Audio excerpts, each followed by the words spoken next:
Hello everyone and welcome back to the interview and experience series. So we have Vibhor with us for today's discussion. And prior to his startup, Vibhor was working as a full stack developer at Zomato and he also completed a 6-month internship with Zomato during college. So in this video, we will try to get some insights into his experience and preparation for Zomato. Welcome to the channel, Vibhor. Thanks a lot for taking out time and sharing your valuable experience. Hello, hi Siddharth. Not at all, not at all. Happy to be here. Yeah, I know it's a bit late. Then, yeah, Well, for programmers, 12 o'clock, 1 o'clock is not really that late. So it's all good. yeah, that's true. Okay, so we'll get started with our discussion, and as usual, we'll divide our discussion into three sections. So we'll first talk about your experience working at Zomato, then we'll talk a little about your preparation, and then finally, we can share a brief overview of your interview. Mhm. And yeah, and I'll paste the timestamps in the description. So just in case anyone needs to jump to some particular section. Okay. So starting with the discussion, would you like to begin by sharing your experience as an intern and a full-time developer at Zomato? Yeah, sure. So just a little bit of context. I basically got in as a 6-month intern in Zomato in my final semester of college. And basically, I got converted into a full-time SDE. I got a PPO and I was converted full-time. And my teams were different while I was interning and while I was there full time. Uh, and I would say that in some sense the experience was very much similar, but in some other sense it was quite different. Um, as an intern, it was a great learning experience because I think it wasn't the first time that I was going to an internship because, of course, we had a third year internship. I had done that, but it was definitely the first time I was interning in a big name company, you could say. And um, like for the first week, we were just blown away by, let's say, the office and the surroundings, the cool discussion rooms, the people, the desks, the systems, the monitors, etc., etc. Every intern is just swooned by all these things. So week one was basically just swooning over how good everything looked at Zomato, how great the office was. But in terms of work, my experience was actually pretty good. I was a part of the search team, search and locations team, basically. So, of course, Zomato is a delivery business, and delivery partners, your delivery boys, riders, whatever you might call them, they have to go and deliver food to people, and location mapping, location creation, proximity, etc., play a huge part in that. So, we were in the locations team, and there is a I can say that it is probably one of the best teams to work in at Zomato. I still believe that after working there for like 2.5 years or something in total. Uh, Locations team was fantastic. The work was fantastic. I was interning there along with one of my other college mates. We were in the same class, so we were just bunking classes and going to office. Uh, they were very interesting projects. We were working on projects that were pushing the boundaries of our thinking. They were very, very focused on the business aspect of Zomato. So, for example, there was direct impact. We had to think of concepts, we had to write code, we had to write scripts for aggregating various business metrics. For example, what's the hit rate of a location, how accurate the location is, how accurate is the drop off location and the location set by the user, etc., etc. So there were a lot of these real time metrics that we had the data for, and we were just analyzing it, we were processing it, we were coming up with um, ways to improve these metrics, and we were also coming up with the various ideas on how we can actually gather better insights from all this raw data, how we can write better scripts, how we can do better things. And based on that, there were a bunch of projects that were then launched. For example, Zomato Places, which was basically Zomato's attempt at creating their own Google Places, which was a very successful attempt, by the way. The team did a very good job. Of course, it was not just the two of us because there were a lot of smart people there as well. my coworkers. There were around, I think, 10 people or something in that team. So great experience overall for those 6 months. We worked a lot on Python. I personally worked a little bit on JavaScript as well. I had to create some internal tools, drawing maps and drawing S2 cells. And if I go into depth of things, it was a lot of just location mapping, location creation, best ways to create locations, etc., etc. So great experience. It was, I don't know whether it was because we were interns or just the nature of the project, but it was less of legacy code managing and maintaining and more of, let's say, new projects, new um, uncharted roads that we needed to chart, new concepts that we had to come up with, some brainstorming, writing scripts in Jupyter here and there, these kind of things. Uh, like I said, it could just be because we were interns, so we were not really maintaining legacy code, but I'm sure senior engineers must be. So my internship was a lot of that, and it was a great experience. Um, and let's say moving on to my SDE experience, I got, so the first project that I got while when I was converted into an SDE was this. So you must have used GPay, right? Google Pay. I don't Right. know if it's there right now, but back then there used to be these spot apps or micro apps. I'm pretty sure they must be right now as well. I don't use GPay now as much, but at that time I was using a lot of it. So there were these micro apps and spot apps. So basically, inside GPay, there were these mini apps of these other startups and businesses. So, for example, there was a mini app of Zomato within GPay, and you can open up that app and you can order stuff there and then itself from that mini app itself. And the payment was, of course, automatically GPay. So there was this micro app, there was this entire project of building a micro app for Google. And within that GPay SDK, we had to, it was basically a web view that opened up when a user clicked Okay. on that particular app. So we had to create that entire thing from scratch. But of course, we also had to utilize some legacy APIs, of course, but we had to do a lot of from scratch coding. It was basically like we were building a startup within a huge company. It was a great opportunity. So I worked in that team for, I think, around 4 or 5 months. That project went to maturity. I met a lot of, like, the 2 or 3 of my seniors that I met over there. They're still my mentors. I'm still in contact with them. So great people. And the team was basically just 3 developers, 2 of us new hires, and 1 senior engineer, and 2 managers. So 1 engineering manager and 1 VP of technology. So there were basically just 5 people overlooking that project. It was a really high impact project. We basically, our aim was to drive more and more food ordering sales through that micro spot app in GPay. So Okay. that was a great Right. project. Yeah. So it matured, and finally it was merged into the web aspect of things. So web team started managing it.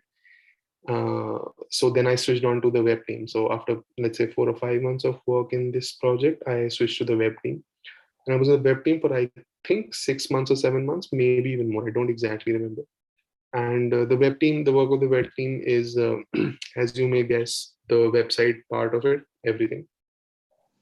So if people have not guessed by now, I'm basically a backend engineer.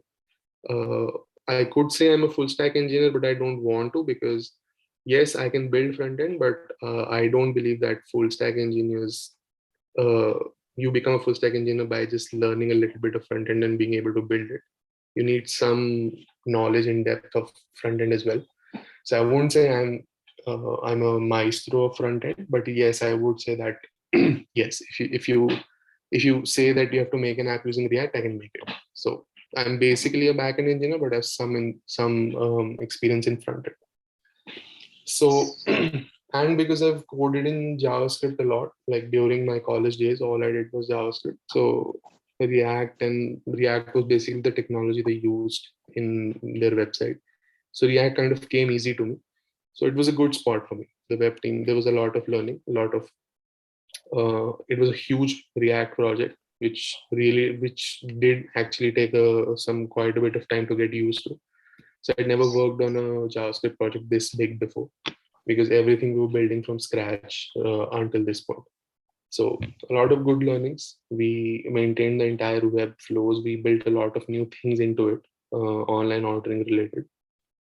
And then I thought that I had learned what I could learn from that team. It was a great team, by the way. There were senior developers working in tandem with like developers like me with 6 years of office experience. So it was a great team, a lot to learn from them.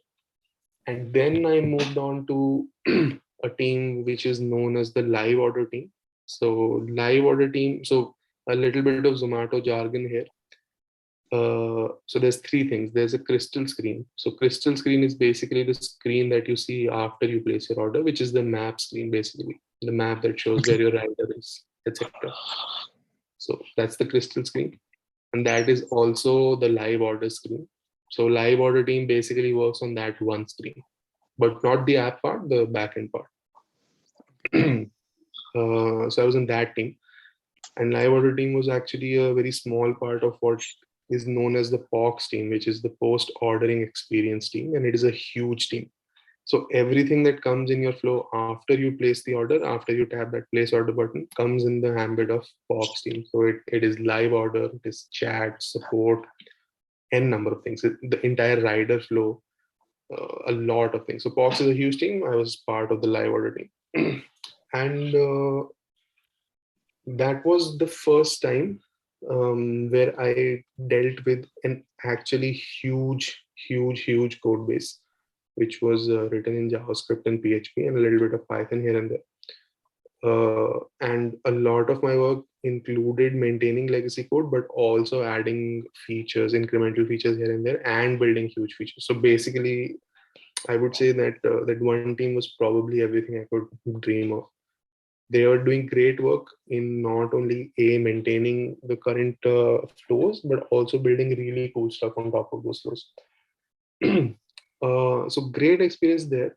I got to learn a lot about core software engineering and object oriented concepts while I was there, because obviously PHP, it was all written in PHP, and PHP is basically written in classes as well. So Okay. and I think that was also the place which changed my perception of PHP. So all of us in college, we have this perception that JavaScript and Python are new languages, and they're the quote unquote cool languages. They're very easy to write, not very verbose, good to write. PHP is an old language. We don't do PHP anymore. Let's move on from it, etc., etc. It's not the hot language, but PHP is actually a great language. I wrote some PHP there, and it is really comfortable to work with, and it makes web a lot faster. Also, it makes APIs a lot faster as well. Rust and PHP both, but Rust was only used to microservices there, so PHP was a great language. uh, yeah, I think just to add a couple more lines to my experience in the live order team, I would say that that team was very driven towards the product. So every person in that team believed a lot in Zomato, one, of course, but secondly, what they were doing with the crystal screen and the live order flow in general. They believed in it a lot. So everyone treated the product as their own. They Okay. all the time used to point out some errors, some mistakes, some improvements that could be done, and they were actively taken up and fixed. There was a lot of dog fooding and a lot of self correction in that team. A lot of the, let's say, errors or inconsistencies in code that we discovered were fixed then and there, and virtually no one had to raise it. So a little bit of background, what Zomato does very well is that basically in the Slack channel, they have a whole channel which is known as dog fooding, and everyone is just using Zomato there all the time because it is that kind of an app. So whatever issues they find, they keep posting it on that group. So it gets dog fooded and people keep picking it up and prioritizing it and fixing it. So we had a really good record in our team that it was probably once or twice in a month or so that an issue on the crystal screen ended up on the dog fooding channel because our feedback loops were very strong. And my Right. project manager was great. My so the same VP of tech that was leading my first project was also leading this team, Live team. So I already had a rapport with him. So yeah, great people overall. It taught me a lot about how to love the product and not essentially the code that you write. Because you would know, you're a programmer as well, that it is a big problem people face, that they're so in love with the code that they write that if they're asked to make changes, it just breaks them somehow. Or probably in a code review, if you're asked to redo something, or if the code that you shipped is not getting shipped at the end of the day, it's a huge problem. But at Zomato, I learned to love the product more than the code. So I think that was a great learning for me. So yeah, probably I've rambled on a little bit, but yeah, it was a great experience overall. No, actually, everything made a lot of sense, and I think that part, loving the code more than the product, I think I was struggling with this like even till now. So after 2 years of experience, I think it has that taking the feedback on code properly, because seeing by the perspective of the product and not seeing Yeah, just what you've written down and getting sentimental about your code. It's yeah, about the exactly. impact and the product, Yeah. right? So I think you've pretty much worked on everything. Like I was thinking about the tech stack part, where you've pretty much worked on everything, like from JavaScript to Python to Java and PHP. I was curious about the part where you were talking about making spot apps on Google Pay. So what exactly was the tech stack for that part?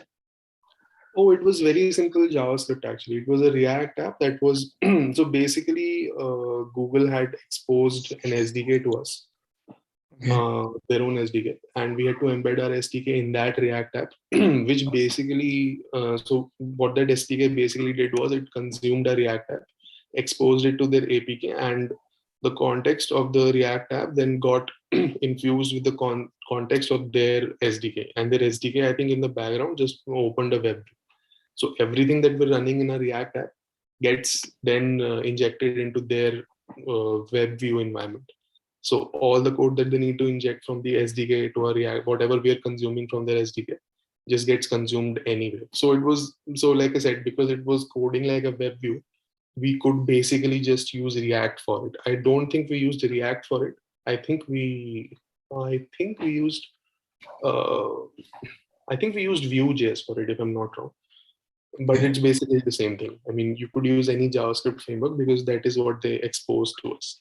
Because it is it is quote unquote micro app, but at the end of the day, it's basically just a web view that opens up, which can be coded in JavaScript.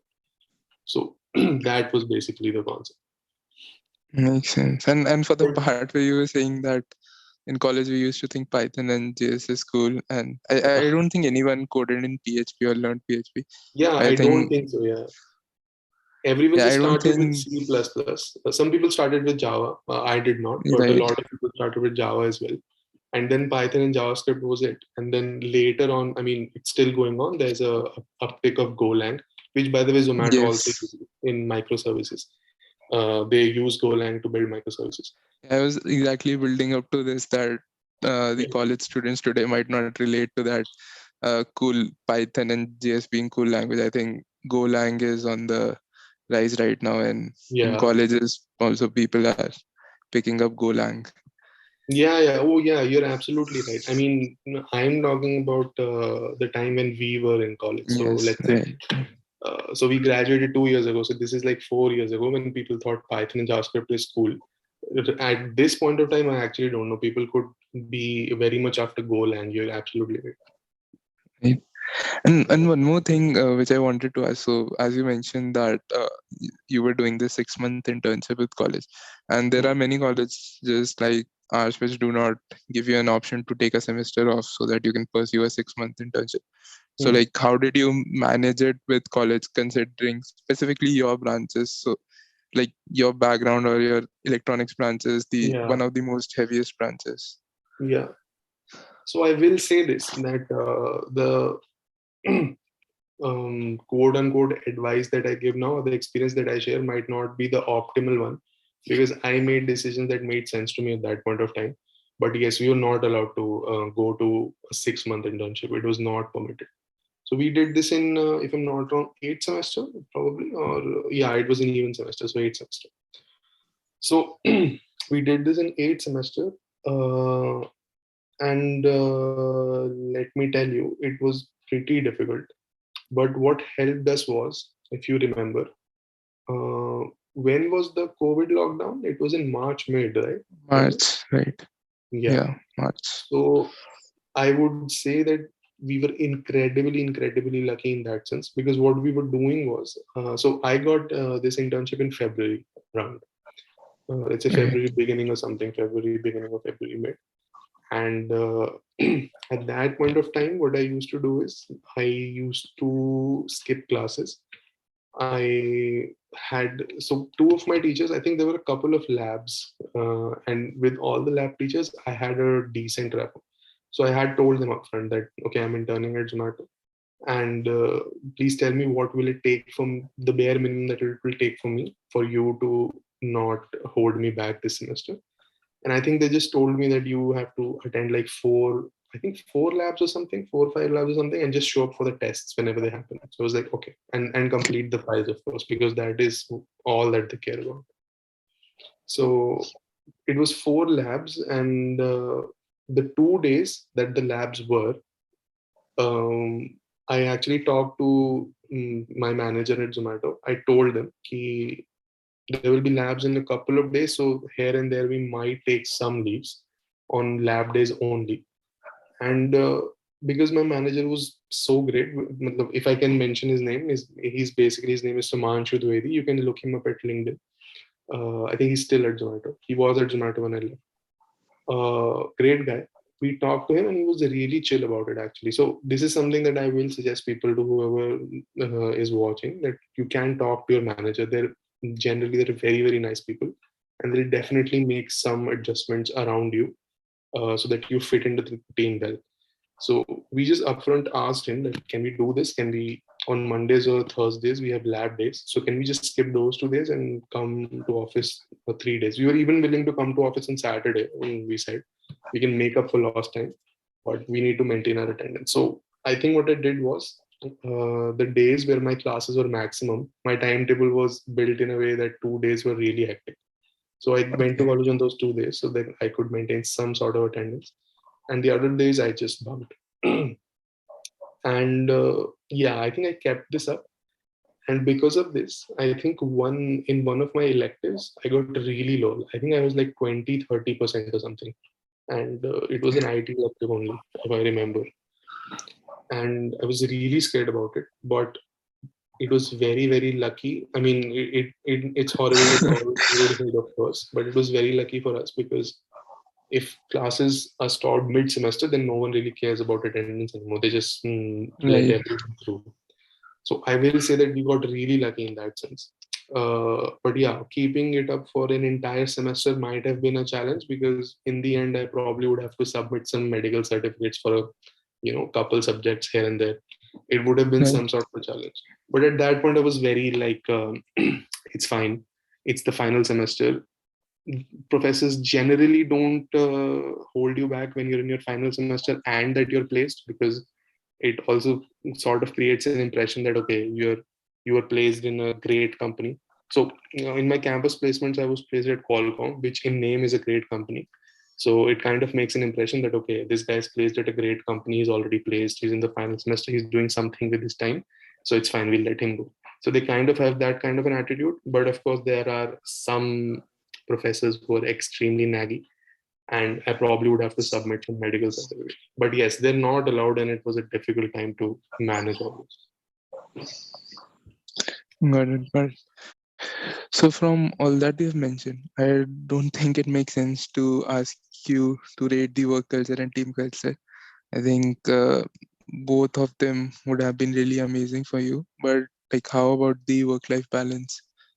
So I think, so this is everywhere. I think to define work-life balance, it is a very personal thing. because something that's hectic for you could be normal to me, and vice versa.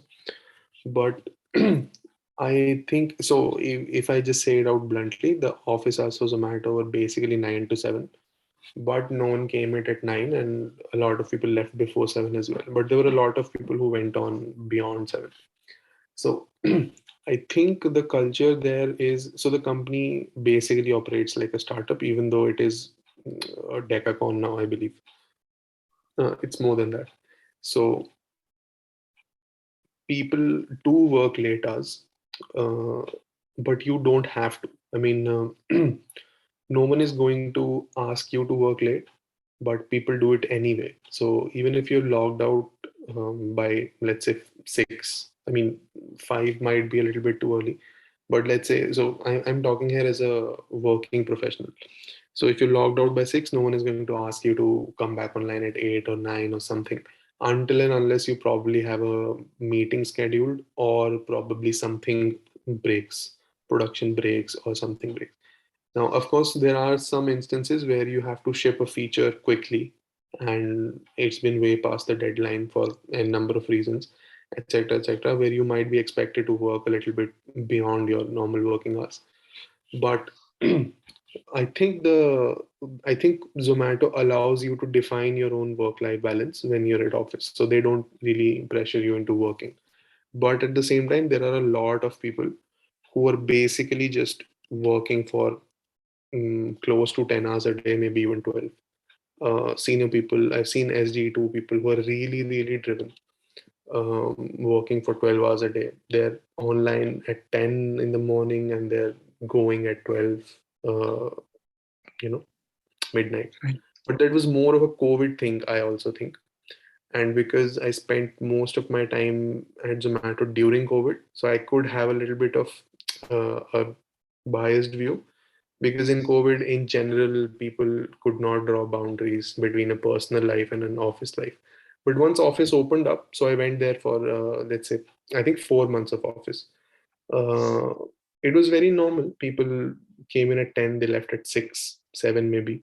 uh, Few people were there till 8, 8:30, people who lived nearby, close by, etc. So I don't think work life balance is a problem. No one asks you to work late. People just do it by their own volition. I think I did see a direct correlation where high performers were working a lot more, and rest of the people were just following their normal hours.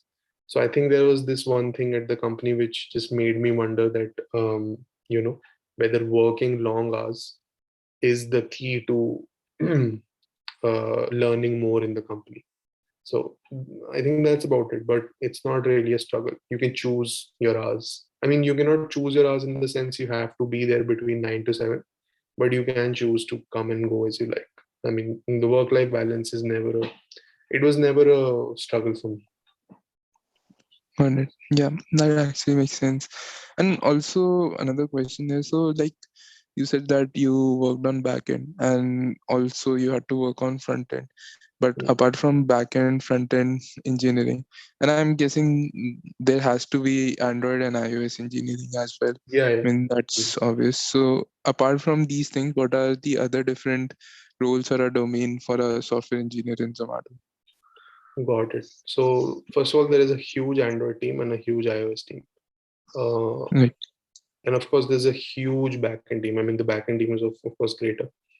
Other than these, there is a there's an SRE team. There's a dedicated SRE team, which is also pretty large, and they manage everything. I mean, the role of an SRE is basically to manage everything from the platform, from the tools that you use, from the deployments to seeing the things are going smoothly, all the developer processes that you're using, all the developer tools that you're using within the company, the different environments that are using, I don't know, machines that everything is deployed to, watching deployments, assisting developers if they're stuck somewhere, using the tools, fixing those tools, managing those tools each and every day, day in and day out, is basically the work of an SRE. SRE stands for Site Reliability Engineering, for those people who might not know, and this is basically their role. So SRE was actually a pretty great, significant part of Zomato's engineering. Uh, and from the impression that I got, actually not the impression, I kind of saw it firsthand. A lot of senior SREs were actually very senior people in the company, like working for 10 years or something. And they were very close to Gunjan. Gunjan is the CTO of Zomato. So SRE actually holds a really crucial place in Zomato, apart from Android, iOS, backend, and frontend. SRE people play a huge role. And I don't think I'm missing anything else. These were basically the domain. Oh, yeah. Of course, there were ML engineers as well. I totally forgot. One of my friends was interning in an ML team. And I think there are a couple of ML teams, and they're working on really interesting problems, restaurant suggestions, food suggestions, and they posted a very interesting blog post on Zomato Tech about using some auto encoders to refine their suggestions. Siddharth, you would know much more about that than I do. I have absolutely no ML experience. But yeah, the ML team was pretty good. The person who was leading the ML team is actually a very learned person. One of my friends was interning there, and his feedback was also very good. So yeah, there's an ML team also, your usual full stack team, backend, front end, Android developers, iOS developers, and the platform engineering team, which is basically the SRE team in Zomato's case. Yeah. Got it. Yeah.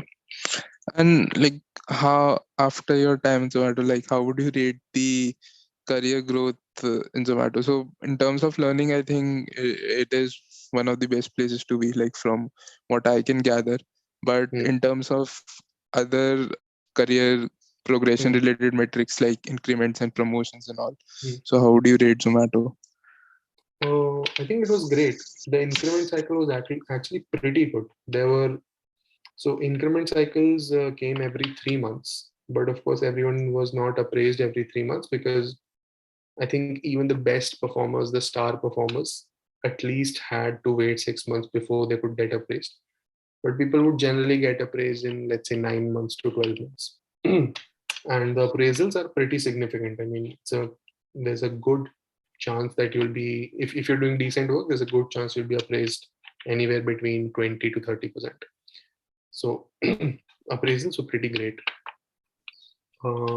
As far as promotions go, I think if you are a star performer, if you have, so it's, again, I think it's a good thing that at Zomato promotions are also very, I mean, it must be this way at all places, but at Zomato especially, I noticed that it was very performance based. So of course there is a maximum time where, for example, if you're an average performer, below average performer, etc., maybe in 3 years you will get promoted eventually. But if you're a star performer, it will not take you, I mean, you can get promoted in an year, or an year and some months. So I had a senior, DTU senior, I think 1 or 2 years older than me. I don't remember exactly. And his growth was actually very steep. He got promoted from SD1 to SD2 in like, I think 14 months or something. And he was a really good employee. He had a lot of knowledge about the system, about all the aspects of it. So Zomato has a lot of moving parts. I mean, looking at the app from outside, you can't even imagine the complexity that it has inside, because A, it is a monolith and they're moving to microservices, and B, because the tech team is so huge, so there is bound to be a lot of tech debt and a lot of things that are going on, etc. And that particular person had a great knowledge of an overall system also, and everything that was going on in tech. So he had a very good career progression. So I would say yes, if you're very high performing, you can get promoted in like 12 to 14 months also. But otherwise, yeah, if you're an okay performer or something, then maybe in 2.5 years, 2 years, you'll get promoted. But appraisals happen pretty quickly. So I also don't think that career growth is too much of an issue there if you are performing well. Got it. I think we have covered pretty much everything, and that too in great Mm. detail. Think we can move on to the next part of the discussion and discuss about the application procedure and preparation. So, Mhm. yeah, would you like to share like how did you apply for the role? So, Uh, Yeah. you must have applied for internship and then it was a return offer. So Yeah, sure. So again, my experience was applying for the intern. So of course, I'm taking all this with a pinch of salt. This is not exactly for people who are graduating and then applying, but I think the process is pretty similar anyway. So not from my experience, just speaking from a broad perspective, I think Zomato had a portal, a hiring portal. I'm not sure if it is there anymore because I think when I was in the company, there was this communication that the size of the company that there is today, the there is no thought of growing that size. So they only want to hire engineers to just keep up with the churn rate. So if people are leaving, they need more people to fill the gaps. They don't really need to grow the team, which is why they do not really have a hiring portal. Most of the hiring that gets done there is through referrals and reaching out to people, or if someone on LinkedIn posts that there is actually an opening in their team. So you have to be on the definite lookout. Just follow good people at Zomato, follow some senior engineers. I mean, engineers in general, not even have to be senior, probably some team leads. Follow the CTO, follow some people at Zomato, like let's say follow some 10, 12 people at Zomato, and you will definitely come across a post that is asking for hires, because that is generally how they do their hiring. So be active on LinkedIn. That is exactly how I got my offer as well. If you know your seniors who are at Zomato, then it is absolutely, I think that is a blessing, because the reason I wanted to work at Zomato in my college life in the first place was because my college mentor, the person who got me into coding and guided me along the way, was eventually ended up as an employee at Zomato. So I kind of looked up to yeah. him, and I always wanted to work at Zomato. So I also had a pretty good contact there. So if you can get that contact, absolutely great. But LinkedIn should suffice, I would say. Just keep on the lookout for some posts or something. If you want to apply, I think you can Google careers at Zomato.com. If nothing shows up, then maybe they've took down that portal. But if something shows up, then you should definitely apply.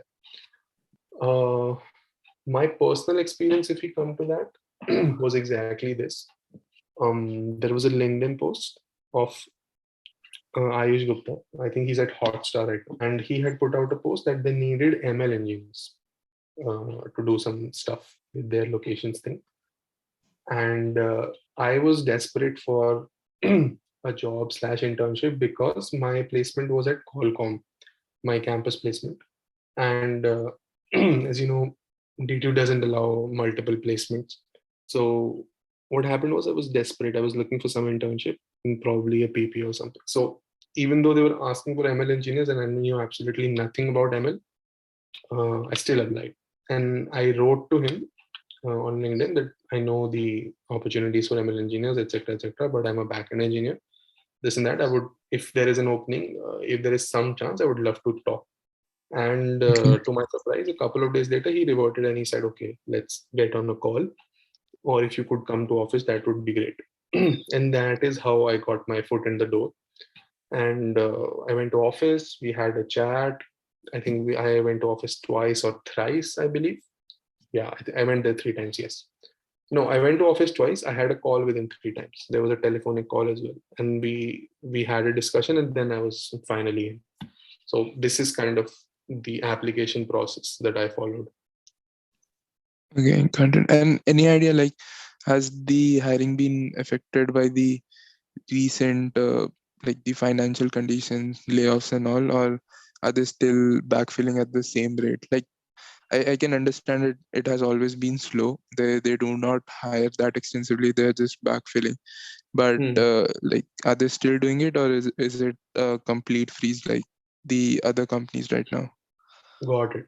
So I wouldn't know if there's a complete freeze or not, but I will say that they actually, even though they are backfilling all the time, they are actually hiring pretty aggressively. The reason being that the in as it is in all big companies, as it is in FANG as well, that the churn rate you cannot stop it. It's pretty high, Okay. especially in mid-level companies, because students generally think that a mid-level company is to bridge the gap to, let's say, Google or Amazon or companies like that. So Okay. they keep dropping out very frequently within 2 years of joining. So the churn rate was actually pretty high. So the hiring was aggressive in that sense. Okay. I don't think they could be hiring any more people because there were a lot of new people coming in. But coming to your question about layoffs, I definitely think that there will definitely have been slowdown because it is in recent news that Zomato laid off some. I don't know the total number of employees that were laid off, probably 100 or 150, but I do know that product plus engineering combined along around 50 to 70 people were laid off. Okay. So, and being laid off is a huge sign in a company that there is definitely a hiring freeze, because the chronology goes that you first freeze your um, hires and then you start laying off if required. So I think they've already went past the hiring freeze stage and now they're laying off people. So I will definitely say that there is definite slowdown right now. But still, I don't think people should lose hope, because again, in companies, what happens is the need is very, sometimes the need is urgent, and sometimes the need is very limited to a team. So for example, company as a whole does not want more employees. But if, let's say, the live order team has laid off 5 of 10 people, and they thought that those 5 people were not good, and probably two good candidates they can hire can replace those 5 people. But let's just say there has been some kind of a reorganization in the team, and a lot of people from one team have been moved to another team, and there is a vacuum in that team, and people are hiring. So a lot of this happens a lot of times. So people should definitely not lose hope and keep following people who are at Zomato, tech people, some senior people. And it definitely happens that even though people are laid off, a couple of days later, you will see that we are hiring for XYZ team. Uh, Please apply. So people should definitely look out for these things because they happen a lot. So I will say that there is definite slowdown, but it's not the end of the road. People should be on the lookout, regardless. Right. I think that's really great advice because hiring in general is really uncertain and unpredictable. Yeah. So you might Yes. just come across an opportunity like even when you're not trying to find it. So I think Definitely. that's great advice. Um, just coming to the preparation part, so what exactly uh, would you recommend preparing? Like, is it DSA or the core subjects, or is it around projects?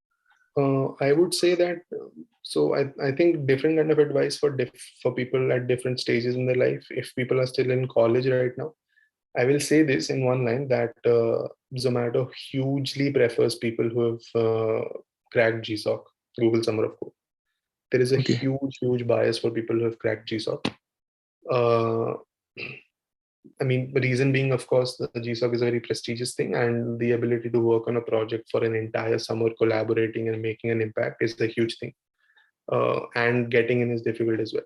So if you've done GSOC, you have a huge edge. There are chances that your interview process will probably not even last. You probably won't have to give a second interview, one round, and you'll be done. There are Okay. great chances of that if you're into GSOC and if you've done a lot of hackathons. So these two things, if you've done either of them or both of them, you've suddenly your chances have jumped up in getting into Zomato. These guys are very biased towards that because the kind of problems that they have and the kind of problems they're looking to solve are very much in need of the skills that you also require to tackle GSOC and hackathons. Good understanding of development, good and quick grasp of what needs to be done to solve a particular problem. And it's very important at Zomato to have this kind of a skill where 80% of being 20% of an effort will get 80% of the task done, which is basically what you do at hackathons and at GSOC, etc. So I would say, so of course, this is not preparation, but if you have good hackathon experience, if you are a GSOCer or if you have great projects, you have a definite edge. Preparation wise, I would say competitive programming, no, you don't really need competitive programming. You need DSA, yes. Lead coding and interview bit, geeks should be absolutely fine. They don't even go to graphs, I believe. The questions that you need to prepare are, I think, trees, linked lists should suffice. Arrays, I mean, arrays and strings is of course basic. Strings arrays, linked list, trees should suffice. There's absolutely no way they're asking you graphs. Maybe sometimes they ask you DP, but I also think that maybe they'll go to DP only if you have a little bit of experience. Let's say you're 1 year of experience or something. So just to gauge how quick you are about programming. But if you're an SD, if you're applying right out of college, or if you're applying for an intern, you don't need anything more than trees. And there is a chance that they will probably also ask you some domain question.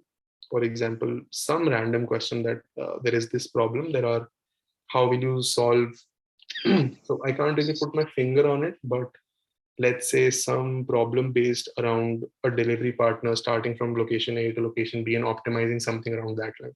So they'll ask you a lot of contextual questions, which, and they'll see that how do you solve them because it is in context of Zomato, and they want to see how you solve them. So it might just be a very normal logical question. You might not need any data structure for it. It's just a very logical question, or you might just need an array and some array operation, and you're done with it. But they ask a lot of these questions. But a point to note here is that the more experience of development of GSOC, of hackathons, of projects that you have, the less likely they are to ask you all these questions. And the more likely they are to just have a long drawn discussion on your projects, which also happened in my case. I was asked a lot about my GSOC project and one of the hackathons that I went to. Because we won that hackathon, they were grilling me a lot about that particular project. What was its use case? Why did you think it was important? Uh, do solutions like those not exist anywhere? How is it unique? What did you do going into the technology? How did you do it, etc., etc.? So of course, if you made the project, you will know all this, but it's good to prepare your project. So Right. yeah, the general hiring advice: if you don't have projects, they'll go into DSA. If you have a lot of projects, they'll go into projects more. But nothing, I mean, nothing too severe in DSA. Nothing people can't handle if they know how to navigate around trees. Okay. As per my understanding, definitely you won't be expecting any OS or network or these architecture related questions. Uh, I don't think so. I mean, I have, so again, because my experience was just internship interviews. If you're giving an internship interview, you will never face these questions.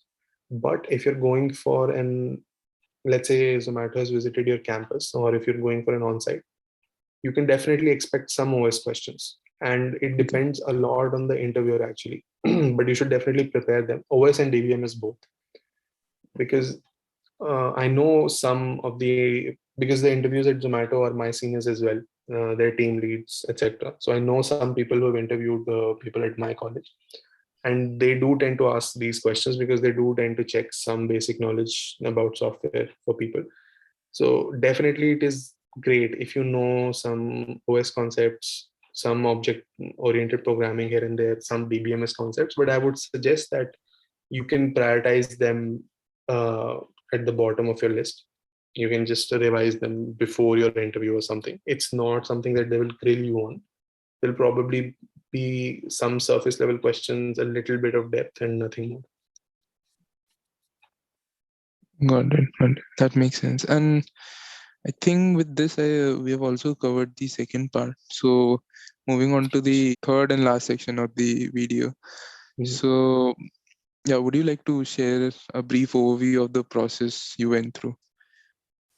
Yeah, so my process was it was fairly simple, but I would also say that it involved a lot of effort in the sense that I had to reach out to many people. So it involved a lot of proactivity, which I will also suggest people do if they want to get into Zomato. You have to be a little proactive to apply to Zomato to get people's eyeballs on you, which is what I did. So basically, I just went on LinkedIn and I spammed. I mean, I didn't spam. You should not spam, but I shortlisted like 10 to 15 people, and I sent them a message template about how I wanted to join the team and how I also always want to work at Zomato. And if there was anything if there was any opportunity open, I would love to interview for it. uh, nothing really happened for me in that sense, but I know a lot of people who got in Zomato in this way. So this is definitely something that you should keep in mind, that reaching out to people on LinkedIn is very, very helpful, and it will definitely convert. For me, like I mentioned, there was this one LinkedIn post. I went to the person's profile and I messaged them that even though you need ML engineers, I know full stack. But if there is any chance that there's an opening, then I would love to discuss. And that is how they checked my profile. They asked for my resume. I provided them with both. And I think there was one telephonic call then.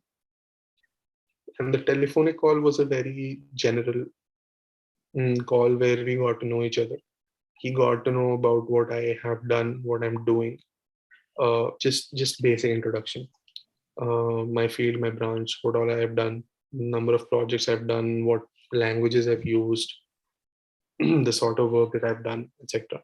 And then he called me to office. So for the second round, and so I only had 2 rounds. My friend had 3 rounds, uh, and both of us were applying at the same time.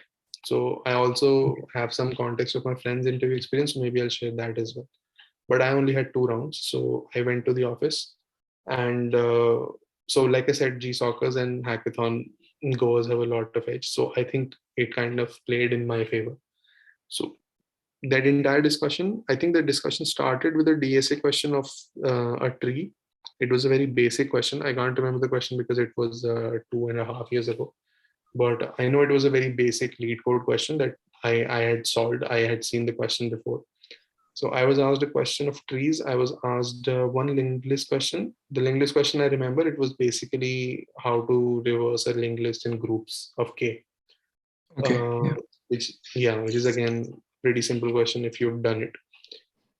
So 2 standard questions, and then everything just pivoted to the discussion over my projects, my GSOC project, my hackathon project, and I think the discussion lasted for half an hour or something. Then he told me about the team, what the team does, etc., etc.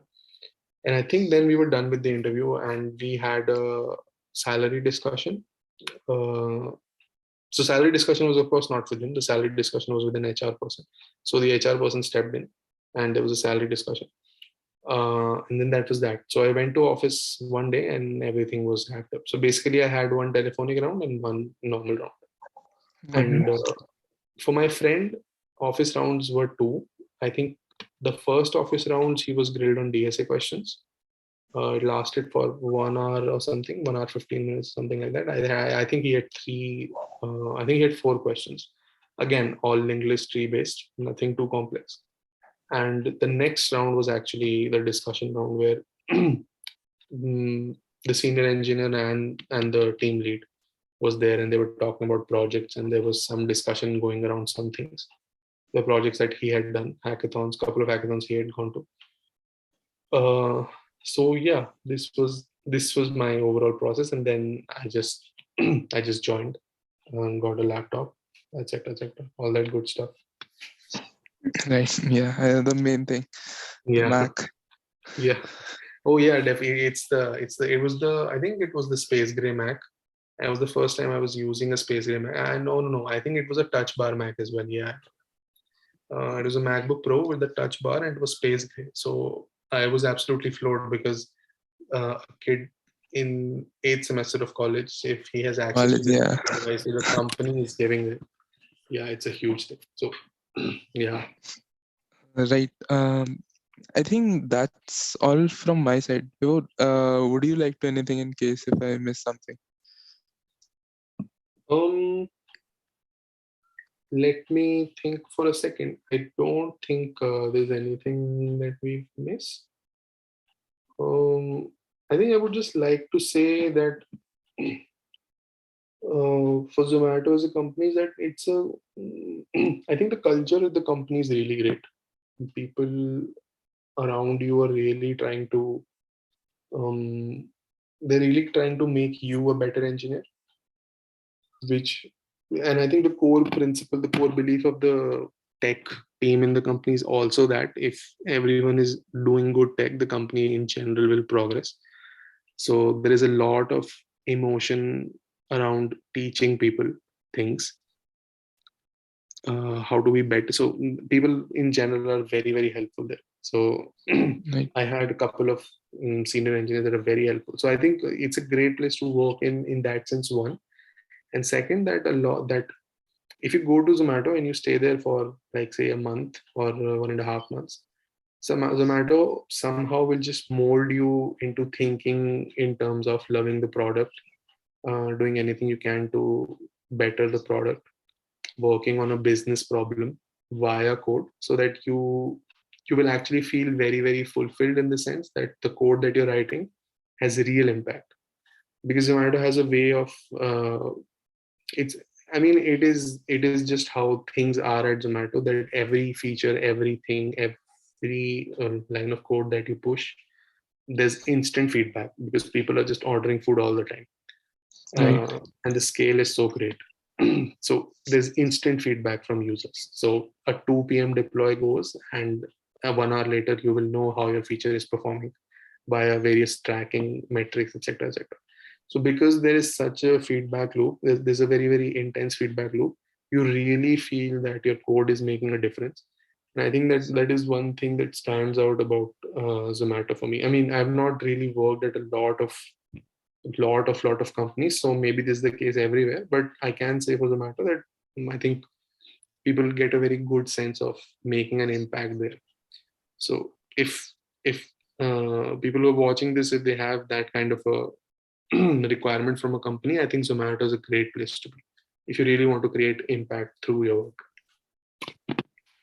Right. I think after listening to all this, definitely a lot of people would be encouraged to go on LinkedIn and actually check if there are any openings in Zomato and reach out to people from Zomato. Yeah, yeah. I hope. I Yeah. hope. Yeah. I think it was a really great discussion and we pretty much covered everything. And I hope that anyone who's watching this video will actually find all this info really useful. And again, thanks a lot, Vibhor, for taking out time and doing this. And thanks a lot, everyone, for watching. In case you still have any doubts or questions for Vibhor, do mention in the comment section, and you can probably connect with him on LinkedIn as well. With that being said, I'll see you in the next video. Stay safe, keep learning. Bye bye.